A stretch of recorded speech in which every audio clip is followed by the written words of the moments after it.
কাল তো দক্ষিণবঙ্গ জুড়েই মোটামুটিভাবে একটা বেশ ভালো রকম ঝড়ঝঞ্ঝা হয়েছে, আমাদের আলিপুরেও স্কোয়াল হয়েছে। আজও পশ্চিমের জেলাগুলিতে ঝড়ঝঞ্ঝা এবং সঙ্গে দমকা হাওয়ার সম্ভাবনা রয়েছে। দমকা হাওয়ার গতিবেগ কোথাও কোথাও 50 থেকে 60 কিলোমিটারও ওঠার সম্ভাবনা রয়েছে আজকে, মূলত পশ্চিমের জেলাগুলিতে স্থানীয়ভাবে। এবং আগামীকালও পশ্চিমের কয়েকটি জেলাতে স্থানীয়ভাবে এই ক্লাউড তৈরি হয়ে ঝড়ঝঞ্ঝা হওয়ার সম্ভাবনা রয়েছে। এছাড়া হালকা থেকে মাঝারি বৃষ্টি হওয়ার সম্ভাবনা আইসোলেটেডভাবে প্রত্যেকটা জেলাতেই আজকে এবং কালকে থাকছে। আর যেখানে যেখানে এই দমকা হওয়ার সম্ভাবনা, সেখানে বৃষ্টির বিস্তারটা একটু বেশি হওয়ার সম্ভাবনাও থাকছে। এবং তারপর মানে 1 তারিখ থেকে বৃষ্টিটা আস্তে আস্তে কমে আসবে এবং খুব 2-1 জায়গায় দক্ষিণবঙ্গে বৃষ্টির সম্ভাবনা থাকছে, প্রত্যেকটি জেলাতেই থাকছে 2-1 জায়গায় বৃষ্টির সম্ভাবনা স্থানীয়ভাবে, কিন্তু সেরকম উল্লেখযোগ্য কিছু থাকবে না।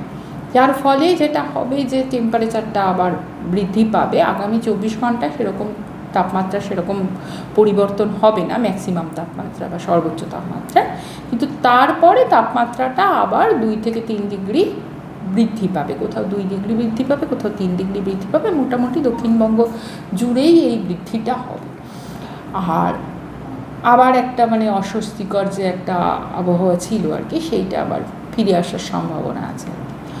আর উত্তরবঙ্গের ক্ষেত্রে যেটা হবে সেটা হচ্ছে, আপাতত উত্তরবঙ্গে আজকে কয়েকটি জেলাতে, যেমন মালদা, দক্ষিণ দিনাজপুর, উত্তর দিনাজপুর, জলপাইগুড়ি এবং দার্জিলিং, এই জেলাগুলিতে দমকা হাওয়া সহযোগে বৃষ্টির সম্ভাবনা আছে এবং প্রত্যেকটা জেলাতেই মোটামুটি একটা বৃষ্টির সম্ভাবনা রয়েছে।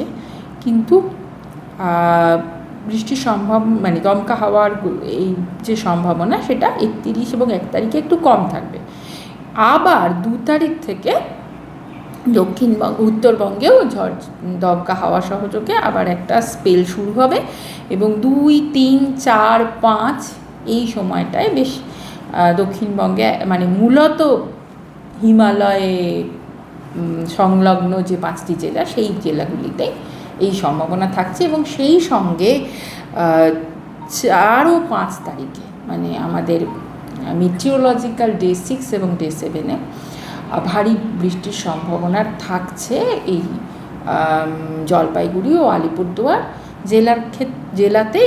এবং 6 তারিখের 5 তারিখের ক্ষেত্রে কোচবিহার জেলাতেও এই সম্ভাবনা থাকছে। মানে 4 এবং 5-এ জলপাইগুড়ি এবং আলিপুরদুয়ার দুটো জেলাতেই থাকছে দুদিনই, এবং 5 তারিখের সঙ্গে কোচবিহার জেলাতেও থাকছে।